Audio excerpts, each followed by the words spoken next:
Almighty and everlasting God, who presides over all things in heaven and earth, come and preside over these deliberations so that those that make the decisions may be guided by your wisdom. Thank you, Bill. Roll call, Ms. Payne, please. Mr. Brooks? Here.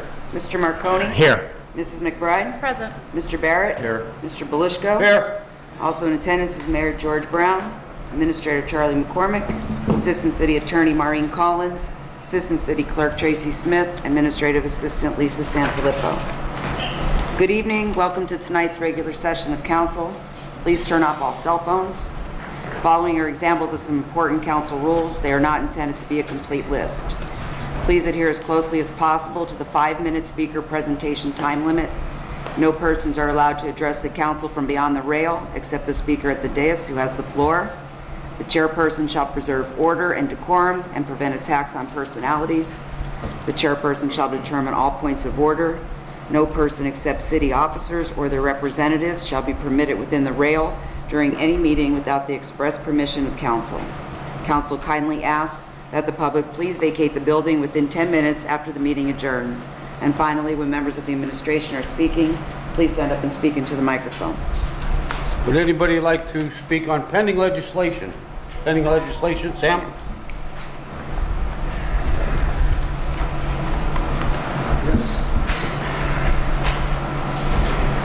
Sam Troy, Joseph Lane.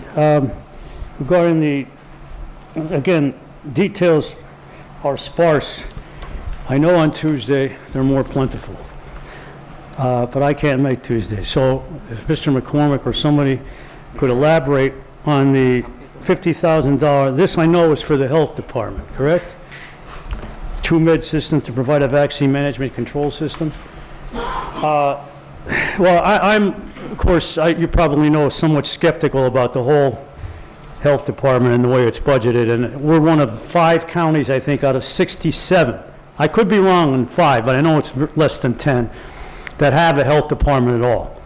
So I'm of the opinion that that's, and of course, a lot of you people might try to repudiate this, think differently, but I think the health department technically is, for the most part, a waste of money.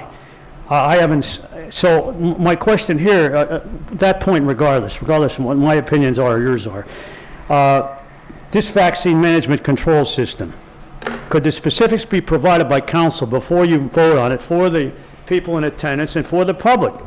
I mean, not very many people, I don't think, here were in attendance Tuesday. So I read something in the paper about it, that there's going to be a refrigerated system or something that is going to, and for what purpose, what specific vaccines is this for? I mean, again, this should be made public before you vote on it.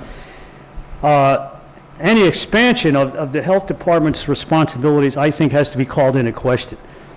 And how big is the vaccine management control system now? Isn't it big enough? There's $50,000 with TrueMed Systems. I guess this is coming from a state grant. I don't know. Again, it's short on details here. So I don't know how council can effectively vote on this if the details are lacking. I mean, I know you probably know the details, but we don't. So that should be provided. Now, as far as Mark Barry goes, I know he's a capable individual, but was Butch Frady in charge of this before? It wasn't Butch Frady. I'm sure that he's capable of doing this, but I would like to know who his predecessor was and whether he's capable of doing this himself. Execution of documents, notices, and contracts. This is an added responsibility to his job, I assume. And lastly, the point that most concerns me here is this $3 million multimodal transportation fund grant, Commonwealth Financing Authority. So I was formerly chairman of the Tree Commission, and I questioned the streetscape project that Kings indulged in and knocked down trees that were 50 to 100 years old on that last block of North Franklin. They did replace them, but to me, and to anybody who's concerned about the environment, that really didn't make too much sense. And the whole ambiance of the neighborhood has changed because of that, and I think for the worse. So the question here is, again, I don't know if Charlie or somebody knows about this. You know, it's a lot of taxpayer money, regardless of where it comes from, state or whatever. $3 million, a lot of money. Seems to me that the Multiscape, that's usually gets the contract for this sort of thing, has discretion to do whatever they want. Or, I guess the last streetscape project, the one that's currently being undergone, is the one that Wilkes is doing on Franklin and Northampton? Franklin and South, and they knocked down a whole bunch of old trees there on Franklin and South. And I know they're going to replace them, but again, this is not very ecological, especially in this day and age of global warming, to do that. So I'm concerned, the bottom line is, I'm concerned whether this particular streetscape project, if anybody knows, is going, first of all, who is, I guess this is, and I know that the city is doing one on the square. That's all well and good. It seems that there are no old trees being knocked down there. But this one on South Main Street, I know we already have a lot of younger trees there, and they look very nice, especially in the spring when they're blooming. I hate to see those go and be replaced. I mean, I don't know, maybe Charlie could fill me in, or somebody could fill me in as to what the plans are there. And whether or not Multiscape, which I assume is going to be the contract, does anybody know? Has the contract's been awarded for? They have to get the money first, I guess. This is all a question mark. So will Multiscape have the discretion to do whatever they want here if they get the contract? How is, again, the ambiance of the neighborhood? I guess it extends from where? From Public Square down a few blocks? I know we need the handicap ramps and so forth. That's all well and good. But I did see that there's other things, other details involved there, and I'd like to know what they are. I guess that's all I basically have. I hope to get some answers to those questions. Thank you. Sam, as far as the TrueMed system, to handle the vaccines, right, I can explain it again at the work session if you were able to come to the work session, or on Wednesday, if not Wednesday, Thursday morning, this morning, if the video is up, our whole work session's there, all the explanations for each item is there. I wish you would review that before you come here, just for your own knowledge. But I can't make the Tuesday one, so do you have the detail? Could I get the details of it? Could I? Mr. Troy, I've told you in the past, though, that we have all of the items that council gets, all the information council gets is out on our website. And I also told you you could pick it up here, that we would make you a copy of everything. You have to pick it up. And then our work session is on our website also. If you wanted to hear anybody's, presentations or anything, that's on our website too on Wednesday. All right, I'll try to pick that up. Hank Podolsky clearly stated, I asked the question, what is this? And right now they're working out of a refrigerator and writing down what they put in there, as they take it out. This is going to be computerized. Where are we talking here, Mike? Is it flu vaccines or? Oh, flu or any COVID? vaccine that we distribute to the public.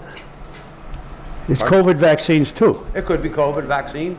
It could be flu. Whatever the city might be giving out, if we have any to give out. But this is all computerized. Who took it out, what time they took it out, we'll know exactly what's in there and what was taken out. The inventory is going to have it all under control. It'll eliminate human error.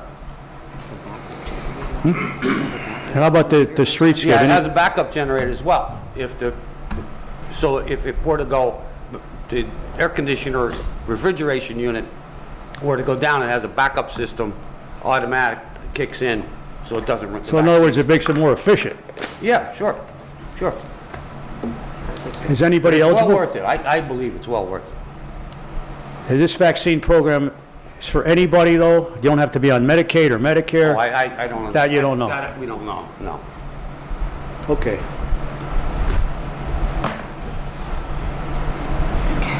Anyone else on pending legislation? Okay, got it? All right, so we're going to need a motion and a second to accept the resolutions and minutes as a consent agenda. Motion. Motion by Mrs. McBride, Second. second by Mr. Brooks. Roll call, Mr. Brooks. My vote is yes, but I do want to make a comment about the streetscape program, and I know I mentioned this on Tuesday. I really do hope we could do the trees all the way from Hazel to Hanover Street. I know you're only going to do from South to Hazel Street, but there's hardly any trees whatsoever from Hazel Street down to Hanover. So I hope we can look for some money in the future, perhaps with that project, that we get the grant from the state that we can include trees. But I vote yes. Mr. Marconi? Yes. Mrs. McBride? Yes. Mr. Barrett? Yes. Mr. Belushi? Yes. Council presentation. Council presentations, Councilman Brooks? Nothing since Tuesday, thank you.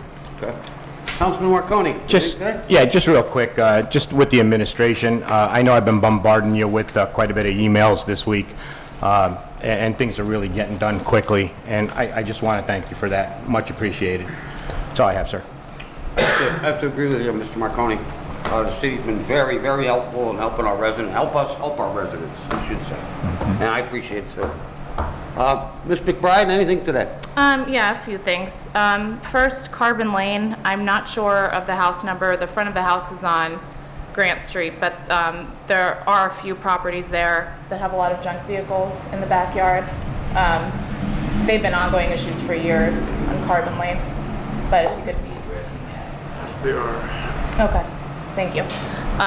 And then South Empire Street, I know there was an issue maybe last year regarding the trucks using South Empire Street instead of using Frederick Street. That company has been phenomenal. They've been complying. VPR, however, is still using South Empire Street to transport their flatbeds. And now they're doing it more frequently where it's backing up traffic on the intersection of Northampton and Empire. So if we could just talk to them and just let them know about that.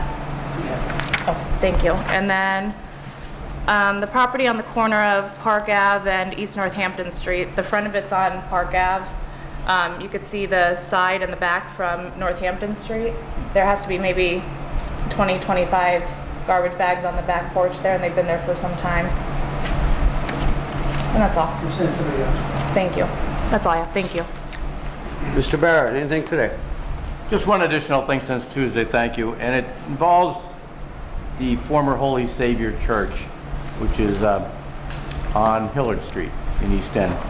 And it hasn't been a church for quite a few years, but it remains looking like a church except for the fact that the steeples, the minuets, and a lot of the facade on the front is crumbling. And it is a privately owned structure right now, and the neighbors are concerned not just about the aesthetics, but about the safety of the building itself. If these parts of the church would ever come down, the church is right up against the sidewalk, it doesn't sit back anywhere, and they're concerned about, is the structure safe? So I'm going to ask if we could have maybe one of our inspectors take a look at it, a little closer look at it, especially paying attention to those steeples and minuets that look like they're leaning a little bit, and the bricks are eroded out behind them. I know that the church at one time had talked about restoring it was extremely expensive to do, and I don't imagine the owner is going to be able to do that as well. It's used for storage now, but maybe there's something that can be done to mitigate the risks that the church may pose in the state that it's in and just make it safe for people to go by. So if we could just have one of our inspectors just take a little bit of a closer look at it, that would be great. And that's all I have since Tuesday. Thank you, Mr. Chairman. Okay. Okay, public discussion. Christopher Patty.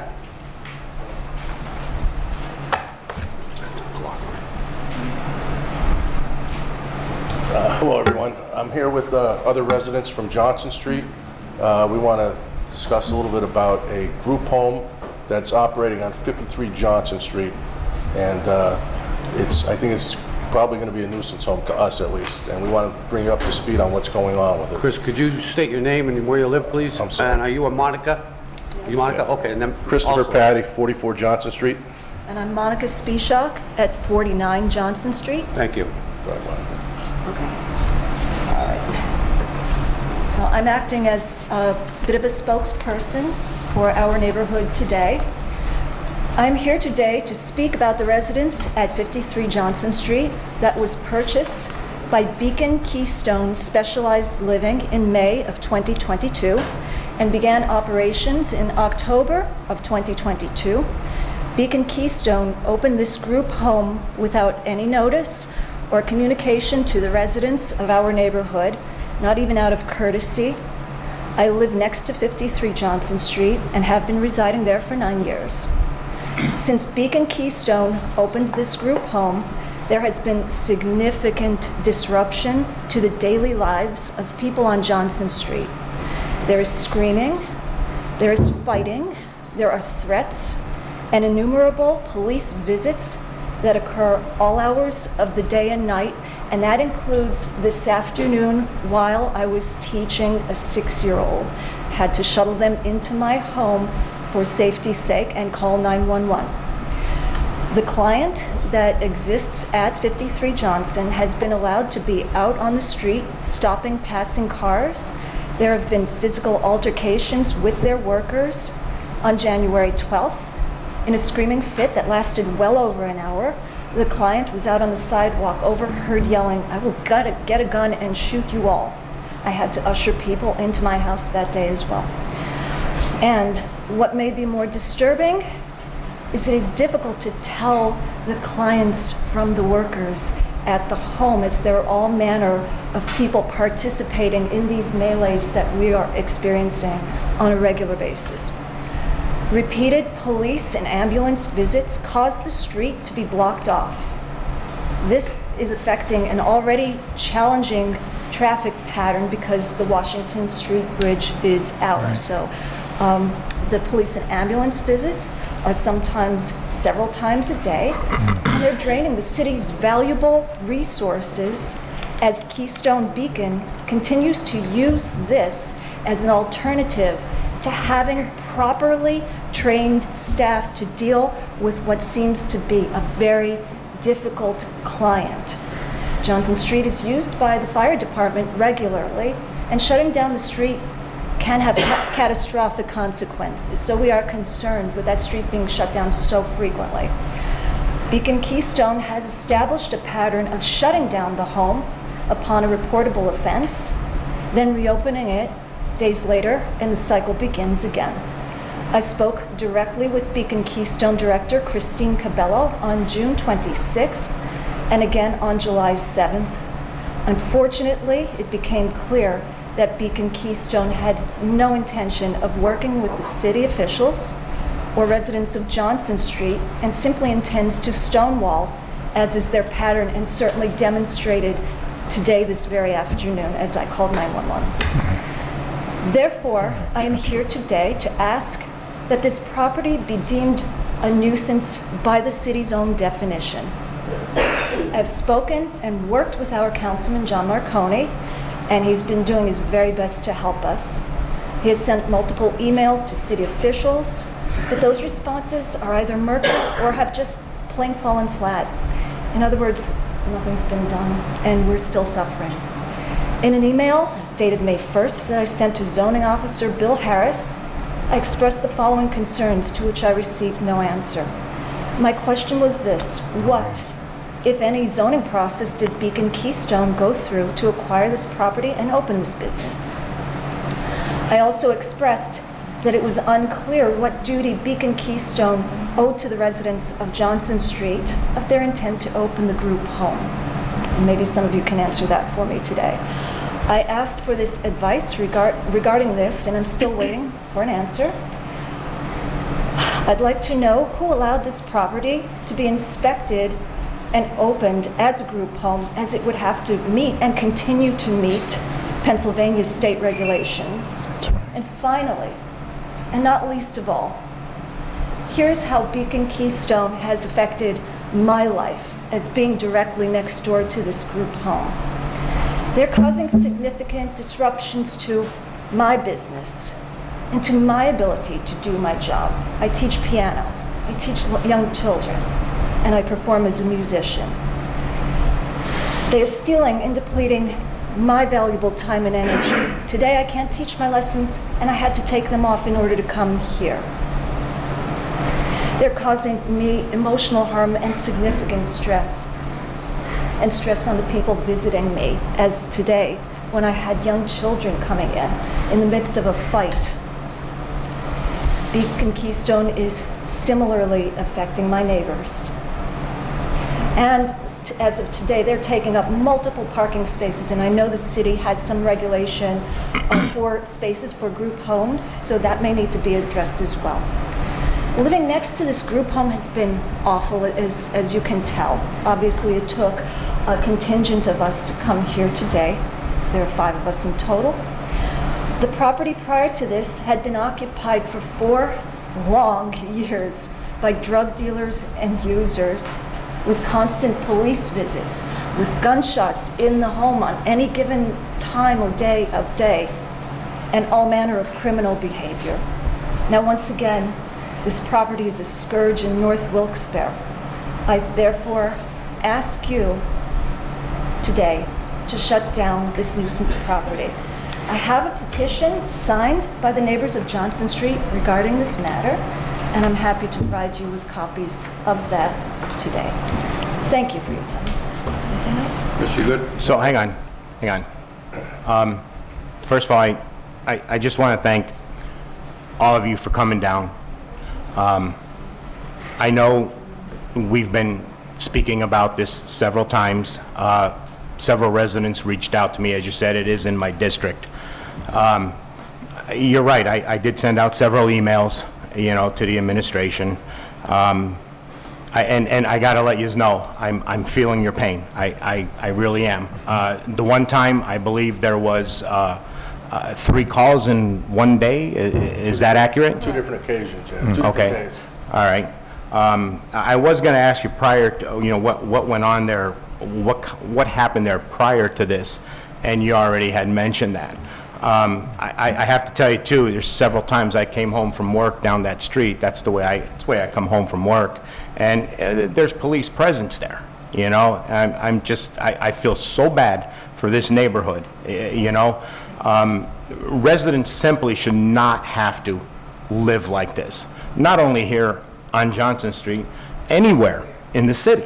No one should have to live under these circumstances. Morning, noon, night. I've received emails and texts from several of you at different times of the day and night, and that's okay. Keep on sending them to me. That's what I'm here for. All right. I'll do as much as I possibly could to help you. You had mentioned about it going before zoning. I'm not sure if it should or not. How many calls have the police and ambulance been up there since January 1st? I know you touched base with me about that, and it's not once or twice. It's many times. It's probably in the dozen since January. Okay. Probably more than that. I know I've called quite a number of times, but Right. I know other people as well. And the group home itself calls on itself when they have reportable instances. So let me ask you a quick question. Monica, you're there, you said what, 9 years, 7 years? 9. Chris, how about yourself? 21 years. Okay. Kim? 40-some years. Okay, Malcolm, how many years you in the neighborhood? 20. Okay. So here's residents who've been long-term residents. They're long-term residents. Again, I'm going to repeat this again. They shouldn't have to live this way. Right. All right. No one should. I'm urging the administration to dig into this and please get this resolved as soon as possible for this neighborhood. Charlie, Mayor, maybe if we have to get Mr. Henry involved, Ms. Collins, I don't know, Mr. Harris, but I'm really asking, our administration to please dig deep and see what you can do for this neighborhood. John, my last name? I got my name was on a sheet. I'll defer if I there's didn't any hear. time Kim, left. what did you say? Sorry. Do you want to I got my name was on a sheet to speak a few minutes. Did you have the sheet in? Yeah, Chris did. I don't know if her name was on it, though. Yeah, just Chris was on it. Oh, I extended their time too. Yeah, I think Kim, I would, but- I think what Kim wanted to bring up well, with, I think the 2 minutes would be, if it was allowable, would be gentlemen and ladies. Go ahead, I go just ahead. need 2 minutes. I'm not going to go into what's going on there because they already did. I made a call to City Hall. I was told that they were given a rental inspection. The problem with that is this is not a rental property. This should have been a rezoning issue. You need to rezone a residential to commercial or a commercial to residential. This has nothing to do with someone buying a property and renting it out to a family. This is a business being run there, and we don't even know what they're running. Obviously, it's people with disabilities. What are the disabilities? Staff is going in and out to take care of people with disabilities. The rental inspection should be revoked. The building should start at scratch. The neighbors on that street should be getting a zoning hearing notice. That, I don't know how it went over everyone's head, but that's what happened. It was given a rental inspection. That is not enough to put a business into a residential property. Thank you. Thank you. Just quickly too, I wholeheartedly agree with all of you with what you said. And again, thank you for coming down. Thank you. Thank you. You look into that, Charlie? Mayor?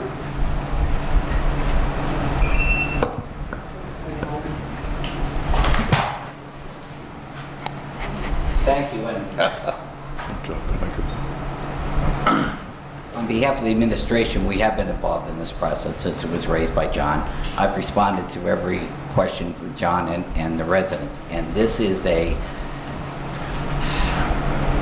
quiet problem that has been going on for over 40 years. Here's the fundamental problem, and I'm not going to jump into the solicitors, but I'll give you the short version.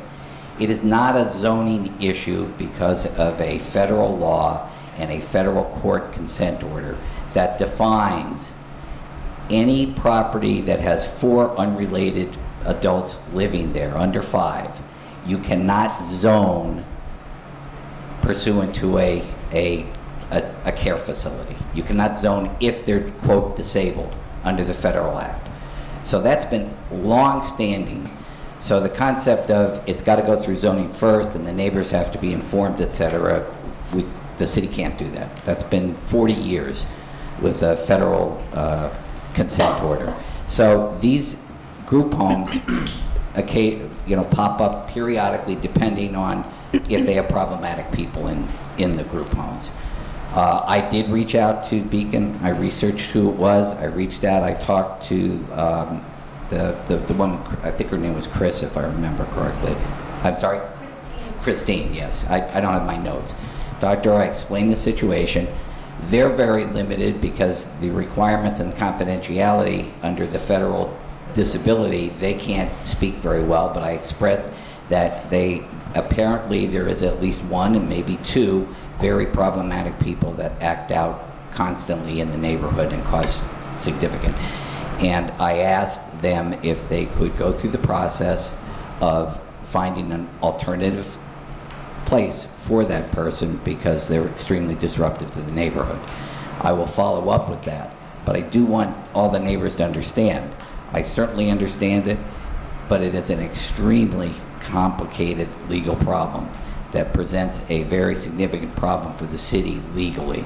So it has to be handled in a certain way. It's not a question of not listening. I've responded. I know John would agree with me. I've responded every time he's asked. I even went out to follow up on Beacon, and I will follow up. I talked to that person about a week and a half ago, and she told me, let me work through the system and let me see what I could do. So I will follow up again with her, which I have marked on my calendar to do, and see if we can work on to try to get the problematic.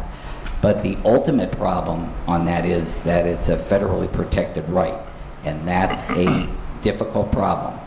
And not speaking for the solicitor, but if you're going to go in, and it is a nuisance property in the sense that it is very, very disruptive, but you have this federal legal issue. So try to work through this if we can, and I'll be sitting down with Tim on Monday to see if there's what other avenues, if there are, without putting everyone in potential legal liability or potential liability, we can do to follow up on this if they're not able to move the person that's causing the disrupt. Charlie, thank you. Thank you, Charlie. Thank you, Mayor. Yeah, John, I side with you. And if it was in my district, I know I'd be in the same boat. I have one quick question. Do we have confirmation of how many people are living in this home? Do you guys? Chris? They won't tell us. We don't know if it's 2, 3, or 10. We don't know. We don't know. Our understanding is, just so the city's understanding, we don't have any information to say it's not, is that there are 4 unrelated living there. Then you have staff, obviously, okay, that again, that federal consent allows staff as long as they're not. Correct, so we don't know who's staff I, and who's... I know that, I understand that, but that's not the residence pursuant to the consent decree. The other, I'm sorry, where was it going with this? Oh, you had asked about, the state has authorized that property. They presented the state certificate for it, so that was presented. So that didn't have to go through the city, it went Kim, to the state. Kim, please, No, don't the back. state is, okay, the state issues the okay for the property. Okay. So they submitted that when I asked, they submitted that they have state authorization. So that's all we could do. If it was not state authorized, then we'd say, well, you can't operate something like that, but they have state authorization. So one of the avenues that you might want to do is try to move through a state issue, that they're not operating pursuant to state regs, something like that, but that's just an off, okay? Charlie, I have a question. If this property meets our definition of a nuisance property, correct me if I'm wrong, are you implying that the federal regulations trump our ordinance? I'm not going to give you a legal opinion, but it's certainly a very dicey problem. Because that's the original federal regulation was in relation to zoning these type of things and having some control over it. And we were refused that under the Federal Disabilities, the ADA Act, federal. So it's a very complicated legal issue, very complicated. It's not as simple as just an ordinance being there and that overrides these things. Because the federal government has established with their act that people with disabilities have a higher level of protection. That's what it is. But the state has certain requirements for the group home to Mitch. operate safely. Yeah, you can't. Mitch, please, can't go back and forth. So is this We could be property, here all night doing this. so is this property required to have rental inspections then? Is that what's, I'm just confused by that.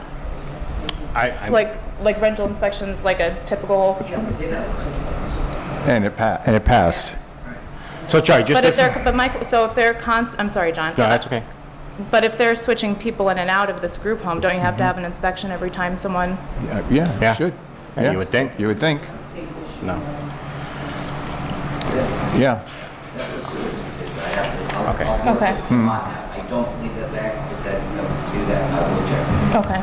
Chris, Both want to comment. Monica, Kim, you all deserve peace and quiet. Yeah. I believe everyone, my opinion is it's a federal right, a civil right to have peace and quiet in your neighborhood. So I sympathize with you, and I truly hope that Charles will get to the bottom of this, because you deserve it. I'm very, very sorry, and I hope you'll get relief. Thanks. Yeah, Charlie, and, oh, I'm sorry. Just- I keep cutting you. I know. Just real quick, if you can keep me updated, please, Charlie, I'd appreciate it. Bill, just a final, Yeah, I will, and Yeah. I've always responded. Yeah, yeah, and yeah. I just want the record to be clear that there wasn't a lack of action on part of the administration. We've been ongoing pursuant to John's request, and I've been following up on this, but as I said, it's not as easy as it would appear from the outside. Councilman I Barrett? understand that 4 or less unrelated people can live together in a group home setting. We understand that. There's not a whole lot we can do about that. We've had that situation before. But in this particular case, and this was just mentioned by one of the speakers, Ms. Wodrowski, this is a business that is most likely operating for profit. I'm sure they're not doing it out of the goodness of their heart. Yeah. It's a business. And like, we've had people come before zoning that want to open up a hair salon in their front of their home or sell flowers, and they have to go through a zoning. This is a business here that is generating a profit, running a business, and in my opinion, is federal regulation or not, they should still have to go through the zoning process. I agree. They're operating a Yeah. business in the city of Wilkes-Barre like any other business. I don't care what it is. Yeah. They're working for profit, and they have an obligation to go through the processes. They shouldn't be able to hide under that umbrella of Yeah. a group home. We've had 4 or less unrelated people living together quite often, but they weren't businesses. It was just 4 people that decided to live together. Maybe they were in recovery or whatever it may be. Nobody was profiting by it. But in this particular case, it appears that this company is profiting by it.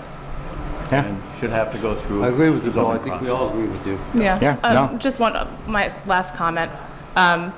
As you can see from us on council's side, our hands are, I hate the phrase tied, but our powers are really limited on council. We could enact legislation, but we can't enforce it. And I think it's unanimous that we all agree with you. And I also just want to say that you have a damn good councilman with John Marconi. And if anyone could get it done, he will. So, yeah, just keep reporting your problems to him, and he'll do what he can to help you. So, Thank you, Beth, appreciate it. but we're all behind you. Okay, thank you, thank you. If anybody can get to the bottom of this, Mayor George and, or Mayor Brown, George Brown, and Charlie McCormick, they will stay on this. I can't guarantee you that. Thank you. Okay, guys? Thanks, guys and girls. James Kingsman? Together. Yeah. James, could you say your name and address, please? James Kinsman, can you hear me? Yeah. 269 Deer Run Drive, Mountaintop, PA. Thank you for allowing me the time to speak. Thank you, Mayor Brown. His name was Joshua Taylor. He was my nephew. He was my godson, and I loved him. Joshua was murdered in Wilkes-Barre on August 26, 2022, almost 1 year ago. Joshua was targeted because he was disabled. He was limited by mild intellectual disorder and a severe speech impediment. He was bullied his entire life. He was punched in the stomach by a staff member of a bar on Main Street about 1 block from here. The bar was Vesuvio's. The fatal punch occurred at 2:36 a.m. inside of Vesuvio's, which was still serving alcohol. Their liquor license was expired at the time. The punch caused internal bleeding and knocked Joshua to the floor, where people stepped over him like he was garbage. Joshua was given a ride home by a Vesuvio staff member that dropped him off on the sidewalk. They took a video of Joshua vomiting before driving away to presumably humiliate him online, as they often did. Joshua suffered horribly and died just hours later. The death certificate reads, manner of death, homicide. Cause of death, blunt abdominal trauma. Place of injury, Vesuvio's. Describe how injury occurred. Struck in abdomen by other persons. Decedent's race, black. Joshua was an employee of Vesuvio's but was not working this night. He stopped in only to collect money that was owed to him from work and to have some drinks. Joshua regularly works nights and slept until the afternoon. Now I'm here tonight because the Wilkes-Barre City Police Department covered up his homicide, swept it under the rug. It was the only homicide in the city in 2022. It was the only unsolved homicide in Luzerne County. It is on video. Everyone knows who hit Joshua, yet the killer was never charged. Within 48 hours on that Sunday, Detective Joseph Sinavage was trying to close the case on his homicide while threatening to arrest Joshua's grieving mother for not quietly accepting it. He told her that Josh was not hit that hard, that it was a short punch. He told her to stop watching Bruce Lee videos on YouTube. He said the guys at Vesuvio's were all good guys and they were just playing around, so he would not be charging. When his mother got upset by this, Detective Sinavage threatened to arrest her for harassment. A grieving mother, son still in the morgue. We were all stunned as most of the conversation was on speaker. He was so angry when he found out that the coroner had told us that it was homicide. Listen, just because it's homicide doesn't mean it's criminal homicide, he said. Further details of his horrible conduct are in the documents that you have been provided. Detective Sinavage never accessed Joshua's medical records. Detective Sinavage never took the time to learn about Josh's mental disability. Never took the time to learn about the long history of abuse and bullying that Joshua endured for years from his killer and other Vesuvio staff members. He thought my family was scum. He thought that they were nobodies and that he could easily make this all go away. Soon after, Joshua's parents were told by an assistant DA and a county detective that Detective Sinavage would be removed from the case. This did not happen because there was no investigation. Weeks later, when finally meeting with the DA, the family was mortified by the absolute lies that they were presented with in Detective Sinavage's report. He painted Joshua like a tough guy looking for fights and got what was coming to him. He portrayed Joshua and his killer as if they were very best friends, when in fact nothing could be further from the truth. Joshua was bullied his whole life by this guy. The family filed a complaint against Detective Sinavage. Prior to filing, they arranged an in-person meeting with Police Chief Joe Coffey. The stated and understood purpose of this meeting was to file the complaint against the detective and also speak with the police chief to encourage further investigation into Joshua's homicide. Chief Coffey began the meeting with good news, informing the parents that he would be assigning a new detective to the case. At the end of the conversation, which lasted about an hour, he was very shocked to hear that they still wanted to file the complaint against the detective. He thought that he had talked them out of it. Poker face now gone and cheeks bright red, he was obviously upset. He acted like he struggled to even use his computer. He told us, though, that he had filed the complaint while we sat there with him. He told Susan to fill out the synopsis at home and drop it off. He would then attach the synopsis to the complaint that he filed. The complaint synopsis was dropped off at Wilkes-Barre Police Headquarters and handed to Officer Roberts on December 20th. Documents showing this have also been provided to council. One document that James, please finish up soon. Can I please, I've got just a little bit more. Okay. One document that you've been provided is an email from the district attorney to Joshua's mother. It is an email informing her that he had referred Joshua's homicide to the state attorney general's office and that they had accepted the case. In his email, you will see the damning sentence, "Mindful of your dissatisfaction with the Wilkes-Barre City Police's investigation and our office's unavoidable inability to obtain certain information potentially relevant here, we have requested the Office of Attorney General to assist and assume jurisdiction of the case." Inability to obtain certain information. What are the Wilkes-Barre Police hiding from the DA? I will finish up right here, because it is clear what happened here. A disabled black man was killed by a white guy at Vesuvio's. The detective that responded judged the victim and his family and decided that they were unworthy of justice, that they deserved it. He looked at the white killer and decided, why ruin this guy's life over it? He thought he could make the homicide go away in 2 days and that this poor family couldn't do anything about it. It was a cover-up by a Wilkes-Barre detective. It was obstruction of justice. The police chief, please. Thank you, James. Can I leave you with one more comment? Really quick. My request, why I'm here. We humbly ask for a full, fair, and independent investigation into the conduct, or should I say misconduct, of Detective Sinavage and Police Chief Coffey in the homicide case of Joshua Taylor. Thank you, James. We will not speak about this as of yet. We have two other speakers. I'd rather we talk, if anything we have to say, anything after all three speak, then we could question or whatever. But it was just to speed things along. I'm sure it's going to be a repetition. Jessica Taylor. Sorry if my makeup's a mess. That was hard to hear back. Jessica, could you say your name and address, Yeah, please? Jessica Taylor. I live in Philadelphia, Pennsylvania, and I'm from Wilkes-Barre, Pennsylvania. Thank you. So, my brother, Joshua, he gets victim blamed for his own death. I'm gonna try to pull it together. While his killer gets depicted as a nice stand-up guy. In 2021, Joshua's attacker was arrested on an illegal firearm charge while serving probation for a DUI. He had probation revoked. Fast forward to just this past Saturday, a video started going viral of a brawl gone outside of Vesuvio's, which some of you may have seen or may have not. It was very difficult and brutal to watch. A black woman is beaten unconscious in the street by a group of people outside of Vesuvio's. When the group leaves, the woman lies motionless. It looks horrific, and she's completely helpless. Cars drive by right by her head. Josh's attacker walks into shot. He still attends at Vesuvio's.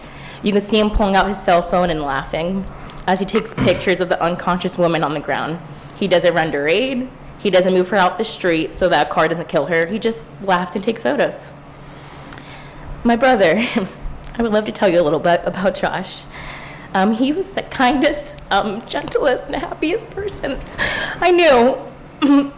He saw the world in the lightest and most innocent ways, even though he was humiliated and brutalized his whole life.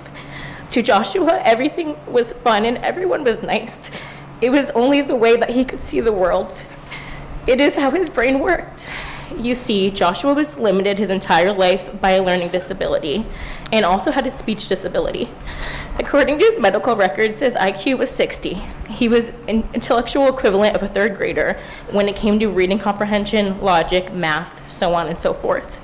His speech impairment was severe. You had to know him long enough to truly be able to understand him. Joshua had the innocence and gullibility of a third grader. He could be easily tricked. He could be easily fooled. He could be talked into doing just about anything. Everyone who knew him knew this. Bullying was something that he and my family endured our entire life. For the most part, people were wonderful with Joshua because most people are decent human beings, and Josh was a wonderful person and a delight to be around. Everyone loved Josh. But there are bad people, though, who like to take advantage and pick on people weaker than them. There are those that enjoy humiliating and degrading disabled people. That is the hell that Josh and my family had to endure. I'm almost done. People could humiliate Joshua and he wouldn't know. It was so frustrating with them when he wouldn't know and pick up on it. He wouldn't realize it. He wouldn't see that they were all laughing at him or at what they just did to him.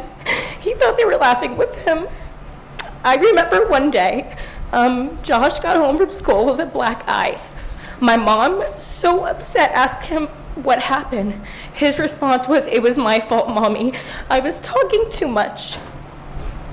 Someone punched him in the face and he thought it was his fault because he was talking too much. Can you imagine? My parents had to fight for Josh his whole life. My sister and I always had a deep urge to protect him because we all had underlying fear that a joke would go too far and Josh would pay the ultimate price. And that's exactly what happened. A bully took advantage of my brother, and Joshua died because of this bully's reckless actions. What makes this tragedy worse is that Josh's death will be a year, August 26th, and we are still fighting so hard after death. It is inherently dangerous to punch someone in the stomach. Everyone knows this. You don't do it. It is unbelievably cruel to punch a disabled person. It is unspeakable to punch a disabled person in the stomach. You own all the risk and responsibility when you do something that dangerous and evil. You can't just playfully shoot a gun in someone's direction and it hits them and shoots them and kills them and you said, "I didn't mean to do it, I was just playing around." The same is true for punching someone and the disabled person in the stomach. They can't defend themselves. It is murder. We humbly ask that Mayor Brown please invite the Department of Justice to investigate Josh's murder as a federal hate crime. We appreciate your attention to this matter. Thank you, Brittany. Wow, I wrote Jessica. Brittany King.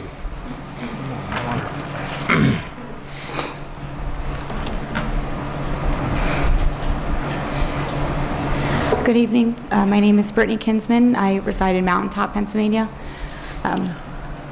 Joshua's family is my family, and I just want to end our presentation to you all today with reading to you from a letter that will be submitted on behalf of the Wilkes-Barre branch of the NAACP, which really highlights the questions that we have as a family. And as my husband and my niece have expressed, we're coming up on the 1-year anniversary of this horrific incident that occurred, the murder of Joshua Taylor, and we have yet to have any answers.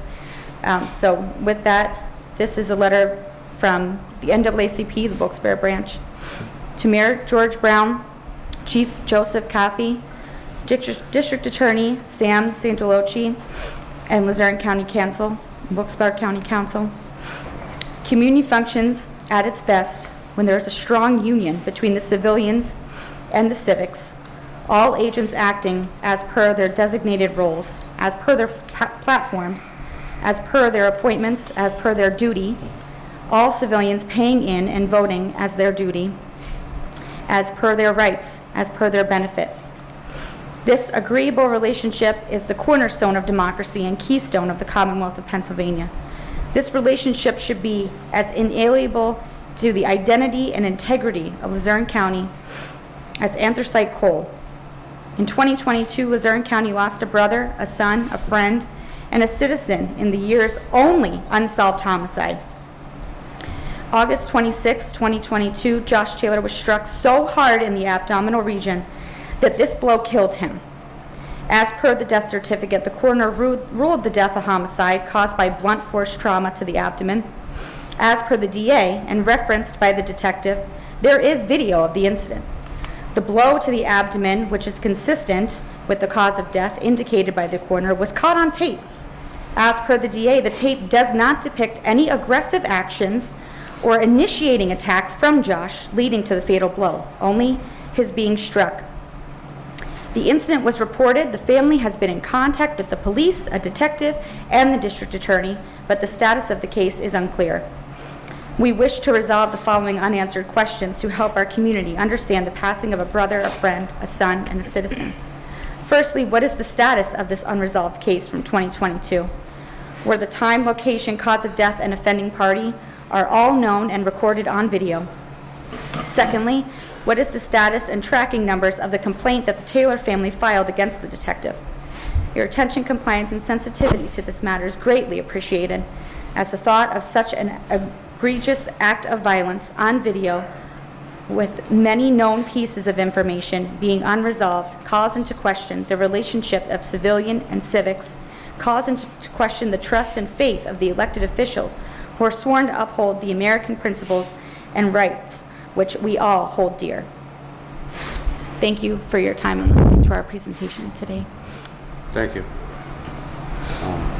Morning. Would we go over this to make a response, please? Would you okay if we respond? Because it's a 10-year legal notice.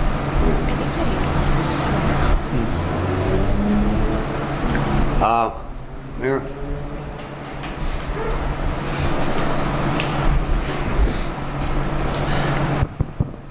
Hi, good evening. First of all, I'm sorry for your loss, Taylor family. I know we did speak for a time at Juneteenth, and ma'am, at that time I told you I would contact the district attorney's office. I did do that, and the response I got back was that this is being handled by the Attorney General, and that he is looking into this, and they did receive a letter from the Attorney General's office that this would be investigated. So I mentioned that I would do that. Secondly, I think the thing that you're also bringing up is the fact that a complaint was filed against one of our detectives. There's a process that has to be followed that's been defined, and that process is that an officer's lieutenant will be actually taking the investigation over, and they actually will be performing the investigation. I do not know where the status of that investigation is, but I can find out. Okay. The complaint that you gave us tonight is the first time I saw that, because really we've spoken verbally. Now I have the complaint. But the family of Josh, no one cares more about special needs people than myself, and I think I've shown that. But I will, like I said, talk to the chief tomorrow and see where the investigation is, folks. I don't have an answer for you tonight, other than I feel your grief, and I felt your grief at the Juneteenth situation. So there's not much more, folks, I can offer other than that. But I did do what you had asked me to do. So I'm very sorry for your loss. Thank you, Mayor. Anyone else? I just, Go ahead. very emotional. Thank you so much, Jim, Susan. I trust we get the answers for you, and I pray that you'll get justice for Josh. So I just want to say also, your presentation, it was very powerful, and it really moved me. Certainly my condolences to the family and friends. As Mr. Brooks said, hopefully there'll be some information coming and justice for Josh. Thank you. As you know, I knew Josh personally. I've had beers with Josh personally. My nephew and him were best of friends. And he was at my brother's house many, many times while I was there. met Josh in a couple of bars that I frequent. Good kid. I like the kid. I mean, you could not like him. And I feel sorry what happened.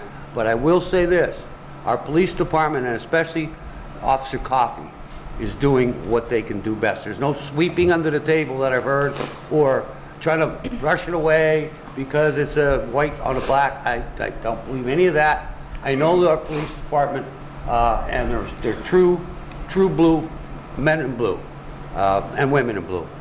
So I don't believe that, and I believe there will be an answer to this.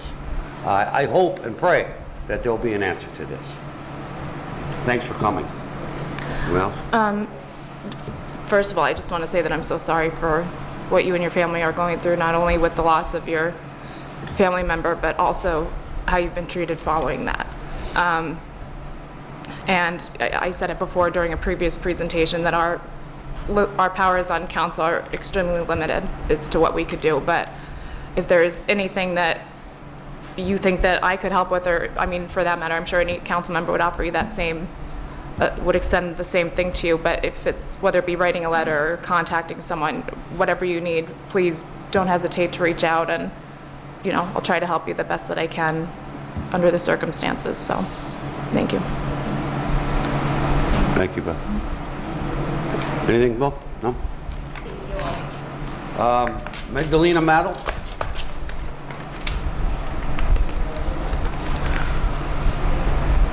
State your name, Magdalena please. Model. I reside at 60 Monroe Street Monroe. in Wilkes-Barre, and I'm here on behalf of a lot of the residents in the building where I live.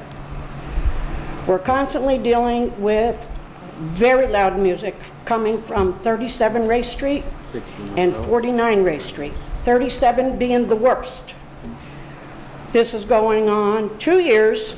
We have called the cops numerous times. The cops come, they turn it down. 2.5 hours later, they're racked, they got it back up again. We're just at our wits' end on what to do. My neighbor across the hall called on Sunday, and she said the police officer, or not the police officer, but the dispatcher told her that they were busy. Aren't the police supposed to come whenever they're called? We're just out of options. We don't know what to do already about this issue. There's no houses that live on, it's in an alley. Ray Street is an alley, and there's no houses that's on the other side. These people purchased these homes in the last 2 years.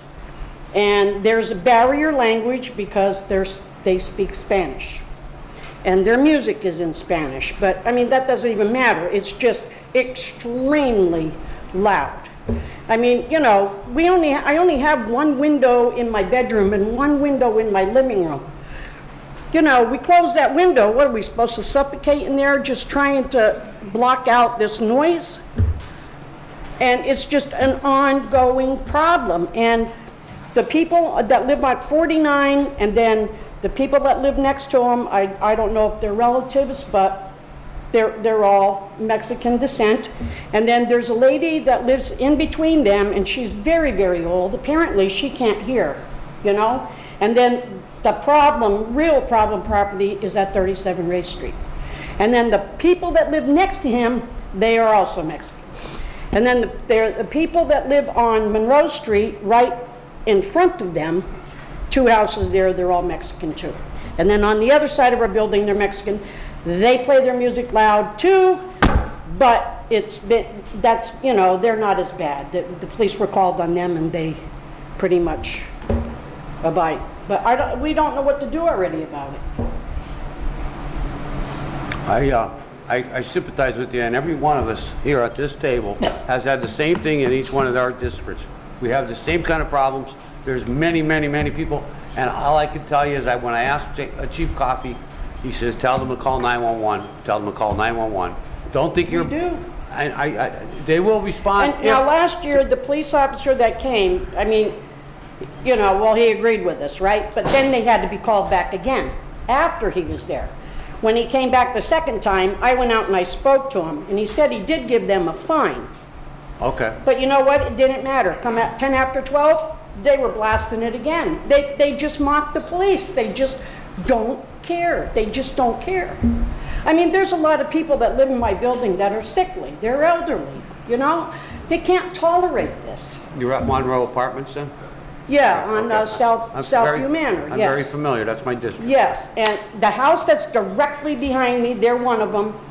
And they play it in their, it's like a foyer, but it's all just screened in, and they're blasting the music and it comes right at us. The other guy that's at 37, he's only 2 doors up. He comes right in my living room and in my, I mean, you know, like, what are we supposed to do? It's like, you know, we can't run to the other side of the building to hide, you know, to try to block it out. I understand. Mayor, anything? And it's like, you know, if the police officers would give them a fine every time they had to be called, I think they would stop it. I wish they would. I wish they would. And all of us would like that.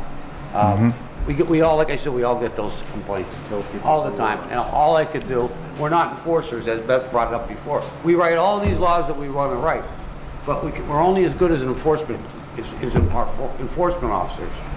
So I agree with you. Go once, give them 1 warning, and that's it. From then on, that's all you get. Well, that's the way I feel. And we shouldn't have to call 3 times in one evening, you know? Mayor would like a few words. Mayor. Ma'am, I agree with you, okay? You shouldn't have to go back 2 or 3 times. We have the addresses written down, our city administrator. I'll discuss it with Chief Coffey tomorrow, okay? And we will look at maybe continuing. I mean, can they be issued a summons, like a warning of any sort to see if it will, Ma'am, we to scare them? We can cite them. And the thing is, we'll try to make that as part of our routine rounds with the police officers. These gentlemen, they go from call to call to call. I'm not making excuses, they do. I know. And I keep saying we have the best police force, but the thing is, we will put that on our radar now. We have the 2 or 3 addresses you talked about. I will personally get with Chief Coffey tomorrow. I have an 11 o'clock meeting with him, and I will discuss it tomorrow, 11 o'clock. I mean, I'm sure they get tired of hearing our same calls over and over with the same houses. It's the same people, you know? And they just don't care about the police even, because they're gone an hour and a half and they're crank it right back up again. Well, I'm going to ask you also to do what Chairman Belisco said, is continue to call 911, okay? Sometimes they get inundated with calls and we don't even get the calls, I'll be honest with you. It happens during the 4th of July timeframe. They were so busy they couldn't answer all the calls. 3 times we called them over that weekend, 3 times. You know what I'm talking about. But if we get the calls, the officers will respond as soon as they can. But I will get with Chief Coffey tomorrow. I have the addresses, so just so you understand that. I'm speaking on behalf of many of the residents where I live, you know, and it's like, you know, there's no houses there in front, so there's really a lot of other people that, you know, they're not really complaining about it, you know. It's all just, and like I said, all the people that live around them are Mexican, and there's like that language barrier that we can't even speak to them, Thank you, know? ma'am. I'm sure the mayor talked to Chief Well, Coffey. I'm glad you came tonight, ma'am. Thank you. Okay, thank you Thank very you. much. Thank you for listening. Gregory Rock.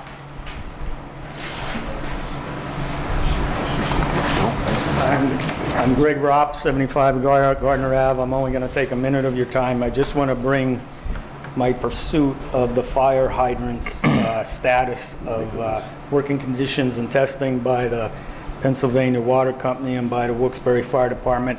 I went and I submitted for a right to know on June 13th.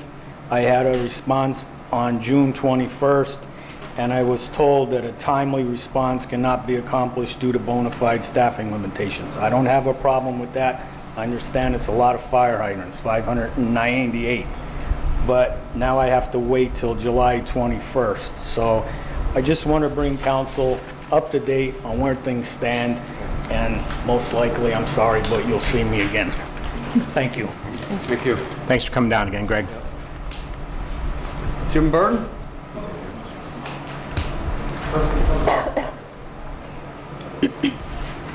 Jim Burton, 58 Taft Street.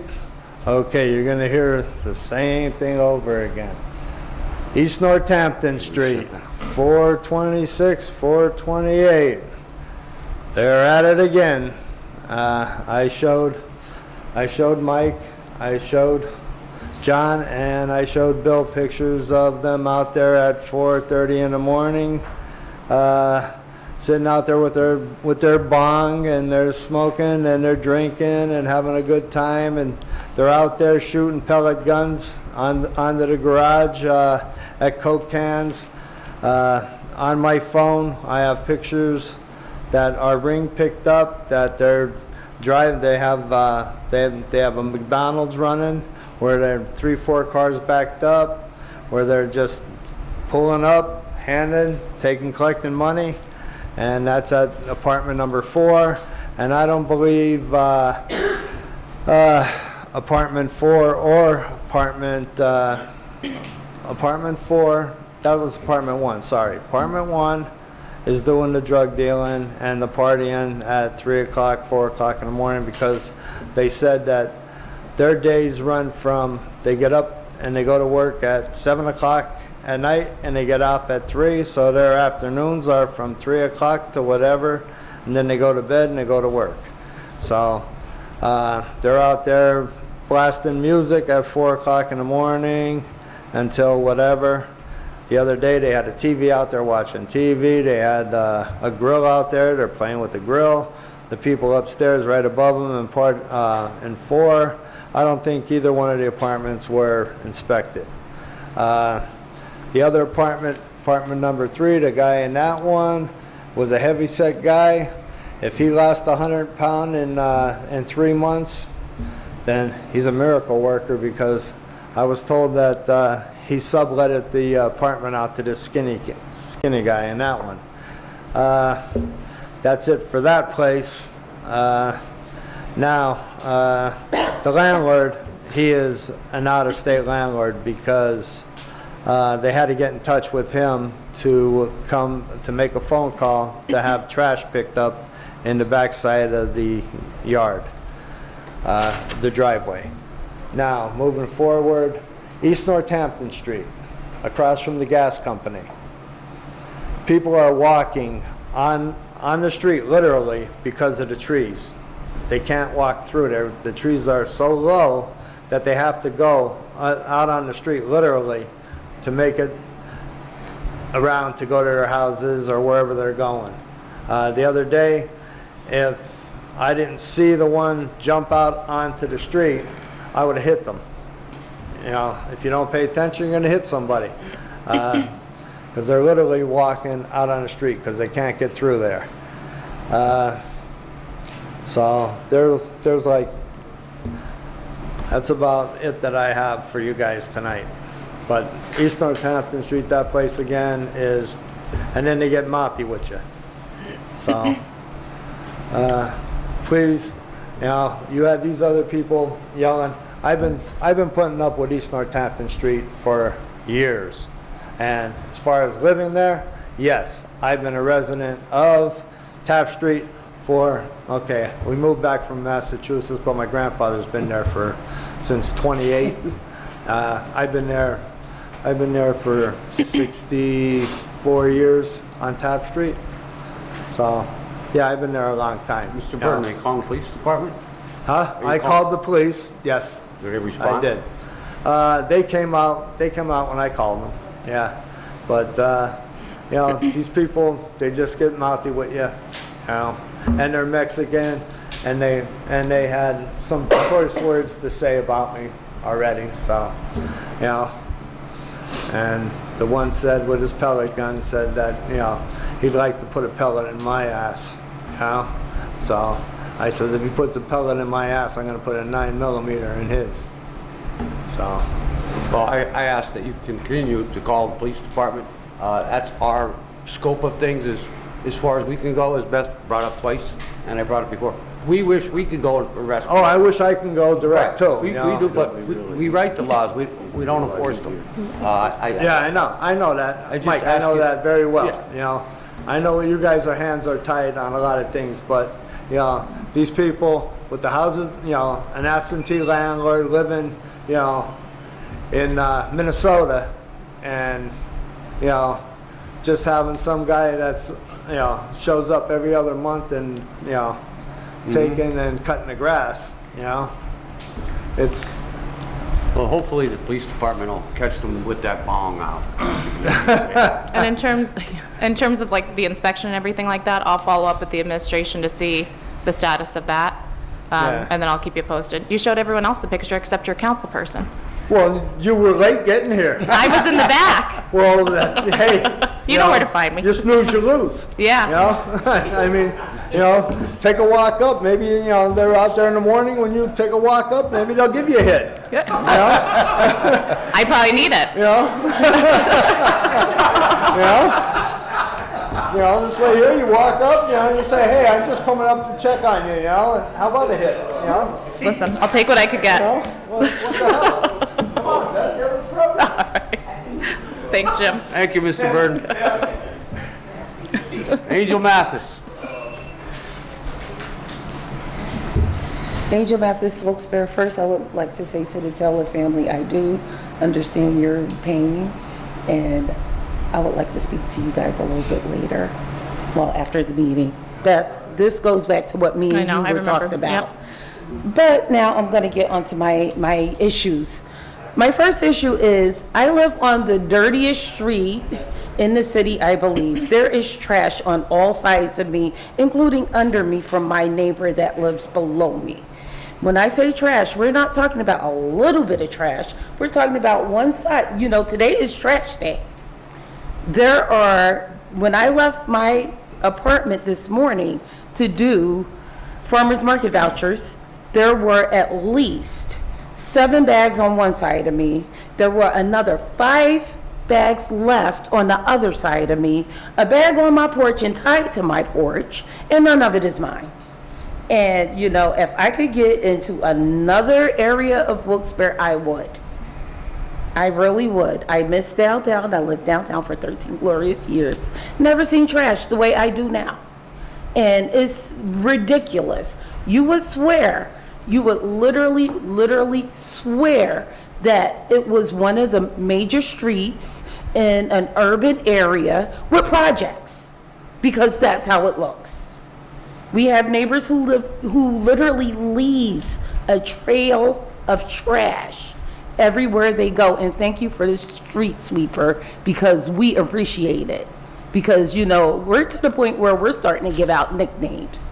We have a neighbor that we literally call Trail of Trash, because wherever she parks, she leaves a trail. And we can say, hey, we know who parked there. Big Blue is there because it's a trail of trash. The second thing is parking with the street sweeper. Last week was kind of interesting, because the block of South Franklin I'm on, there's only one side parking on the street. And there are people living on top of people, living on top of people. Just from the double block that I live in, there are 5 cars. And the issue that we have, specifically this week, is all around the block, going from Franklin, the entire Franklin, to around River, back up to Garfield and Sullivan. It was all street cleaning at the same time from the hours of 7 to 3. That's a whole shift if I worked. A whole shift. Is it a way that you can make certain streets like from 7 to 11, and then the other streets from 11 to 3 to allow us to like move our cars around, because there's nowhere else to park. Literally nowhere else to park. And the third thing I have is, you know, there's only parking on one side of the street. And it's like I'm going into my 3rd year here, which we are looking to move back into John's district. Because there is no room for us in Beth's district. But Mike, we're getting out of your district. Are you gonna try mine? You're a district sampler. But mom's in your district.